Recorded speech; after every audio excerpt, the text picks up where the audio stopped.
আসসালামু আলাইকুম। অবশেষে সেনাবাহিনী জাতিসংঘের মানবাধিকার বিষয়ক হাই কমিশনার ভলকার তুর্কের যে বিতর্কিত মন্তব্য তার প্রতিক্রিয়া জানিয়েছে এবং এটি খুবই প্রয়োজন ছিল।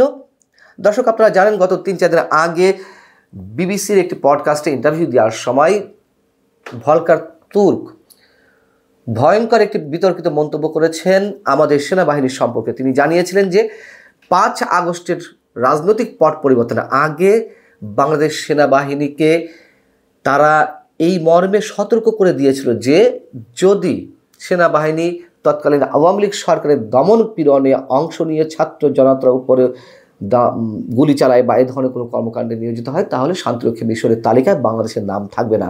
এবং এই সতর্কতা পরে নাকি সেনাবাহিনী সেখান থেকে নিজেদের গুটিয়ে নেয় এবং তার কারণেই জাতিসংঘের এই ভূমিকার কারণেই নাকি আওয়ামী লীগ সরকারের পতন ঘটেছিল। যাই হোক, আমি আমার নিজের একটি কন্টেন্টেও এই আবেদন সেনাপ্রধান এবং সেনাবাহিনীর কাছে জানিয়েছিলাম যে ভলকার তুর্কের এই মন্তব্য সত্য হোক কিংবা মিথ্যা হোক, একটি প্রতিক্রিয়া, একটি ব্যাখ্যা সেনাপ্রধান অথবা সেনাবাহিনীর পক্ষ থেকে আসা উচিত।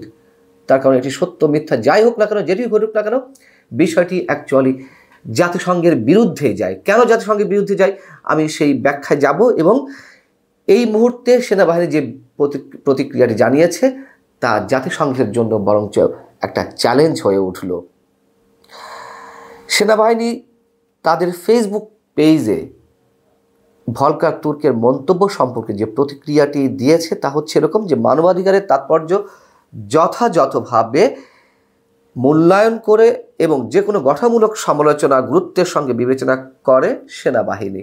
তবে অধিকতর সঠিকতা ও স্বচ্ছতার উদ্দেশ্যে ভলকার তুর্কের ওই মন্তব্যের কিছু বিষয়ে স্পষ্টীকরণ প্রয়োজন বলে সেনাবাহিনী মনে করছে।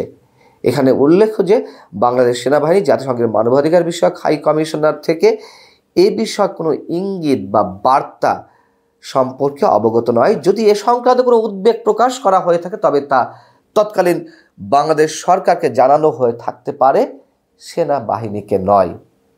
স্পষ্ট বক্তব্য, এর মধ্যে কোনো ঘোর প্যাঁচ আছে বলে আমার কাছে মনে হয় না। এবার আমি বলছিলাম যে এটি সত্য মিথ্যা যাই হোক না কেন, সেনাবাহিনীর কাঁধে কোনো প্রকার দায় চাপে না। কেন চাপে না আমাদের তো সেটি স্পষ্ট মনে আছে। এটি পরবর্তীতে ওপেন সিক্রেট হয়ে গেল 5 আগস্টের আগে, সম্ভবত 2 অথবা 3রা আগস্ট সেনাবাহিনীর সারা দেশের উচ্চপদস্থ কর্মকর্তা, মাঝ পর্যায়ের এবং বিভিন্ন পর্যায়ের কর্মকর্তাদের সঙ্গে একটি জুম মিটিং হয়েছিল যেখানে প্রিজাইড করছিলেন সেনাপ্রধান জেনারেল ওয়াকরুজ্জামান।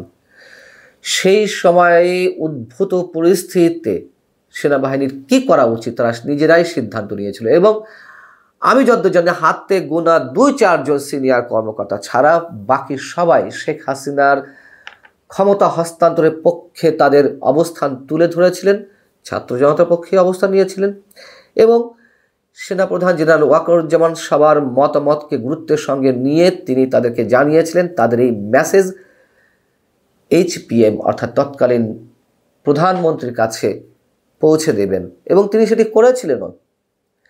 জেনারেল ওয়াকরুজ্জামান যখন এই বার্তাটি প্রধানমন্ত্রীর কাছে পৌঁছে দিয়েছেন, তৎকালীন প্রধানমন্ত্রীর কাছে, তখন সেটি তিনি শুনতে চাননি। যাই হোক, বিষয়টি এ পর্যন্ত। এইখান থেকে এইটুকু নিয়ে আমরা এই সিদ্ধান্তে পৌঁছতে পারি যে তাহলে জাতিসংঘের মানবাধিকার বিষয়ক হাই কমিশনের আবেদনের পরিপ্রেক্ষিতে নয়, বরং সেনা কর্মকর্তারা মাঠ পর্যায় থেকে শুরু করে হাতে গোনা 2-4 জন ছাড়া শীর্ষ পর্যায়ের সব পর্যায়ের কর্মকর্তাদের যে যৌথ সিদ্ধান্ত, সেই সিদ্ধান্ত মোতাবেকই সরকারের দমন পীড়নে সেনাবাহিনী শেষ পর্যন্ত থাকেনি, তারা নিজেদেরকে সরিয়ে নিয়েছিল এবং সেনাপ্রধান তো এই বক্তব্য সেদিন দিয়েছিলেন যে আর একটা গুলি সেনাবাহিনীর পক্ষ থেকে ছাত্র জনতার উপরে চলবে না, বলেছিলেন তো। তার মানে তাদের নিজের সিদ্ধান্তেই তারা জনগণের পক্ষে অবস্থান নিয়েছিলেন। আর যদি সত্যি সত্যি ভলকার তুর্কের মতন ব্যক্তিরা সেনাপ্রধানকে এই বিষয়ে সতর্ক করে দিতেন তাহলে তার এই ধরনের বৈঠকের কোনো প্রয়োজন হতো না, তাই না? এবং এ কথাও সত্য, আমরা জানি যে শান্তিরক্ষী মিশন আমাদের সেনাবাহিনীর জন্য একটি মর্যাদাকর ইস্যু এবং একথাও সত্য প্রতি সেনা কর্মকর্তা একবার মিশনে যেতে পারলে তার জীবনে আর কিছু করা লাগে না, এটা মোটামুটি শোনা যায়। বেশ ভালো অঙ্কের, মোটা অঙ্কের টাকা তারা পান, বাংলাদেশ সরকার পায়, সেখান থেকে একটি অংশ তারা পান, এবং সেটিও কম নয়, যেহেতু জীবনের ঝুঁকি নিয়ে তারা কাজ করে আসেন।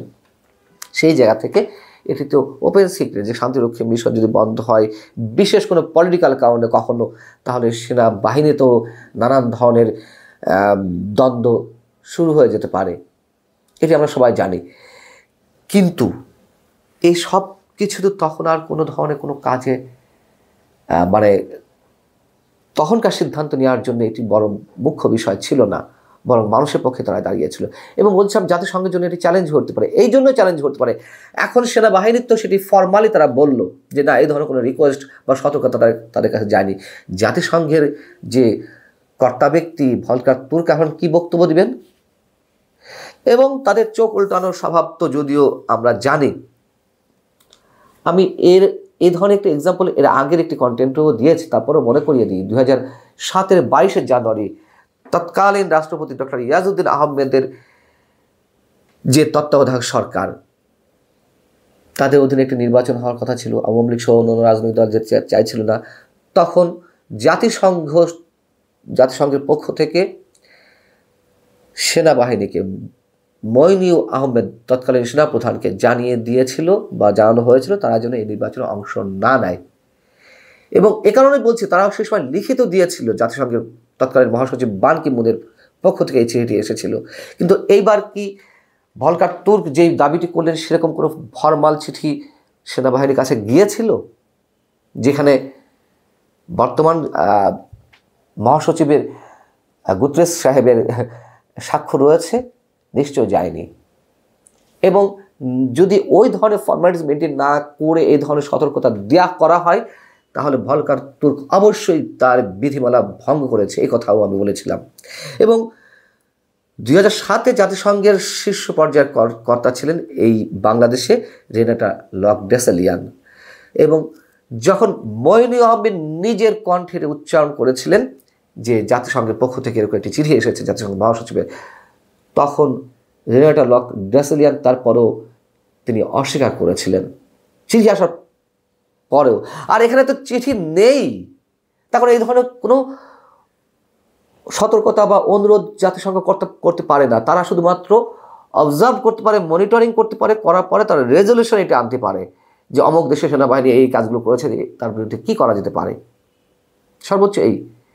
সেখানে এই যে ভলকার তুর্ক যে কাজটি করলেন তুমুল বিতর্কিত, বরঞ্চ ভলকার তুর্কের এই কারণে শাস্তি হওয়া উচিত। এবং ভলকার তুর্ক যে এর মধ্যে নানান বিষয়ে তিনি নিজে বিতর্কের সৃষ্টি করেছেন তার একটি জ্বলন্ত প্রমাণ হচ্ছে জুলাই আগস্টের হত্যাকাণ্ড নিয়ে ফ্যাক্ট ফাইন্ডিং কমিটির যেই প্রতিবেদন, সেই প্রতিবেদনে তিনি পক্ষপাতিত্ব করেছেন। 5 আগস্টের আগে কতজন মারা গেছেন, 5 আগস্টের পরে 15 আগস্ট পর্যন্ত কতজন মারা গেছেন, সেই সম্পর্কে তিনি কিছু বলেননি। এবং আরও অনেক পয়েন্টের মধ্যে রয়েছে যেগুলো এর আগে আপনাদের সামনে আমি তুলে ধরেছি। অতএব জাতিসংঘের জন্য এটি চ্যালেঞ্জ, যারা সেনাবাহিনীকে এইভাবে বিতর্কিত করতে চাইছিল এবং সরকার পতনের আন্দোলনকে তারা নিজেদের ক্রেডিট হিসেবে দিতে চাইছিল।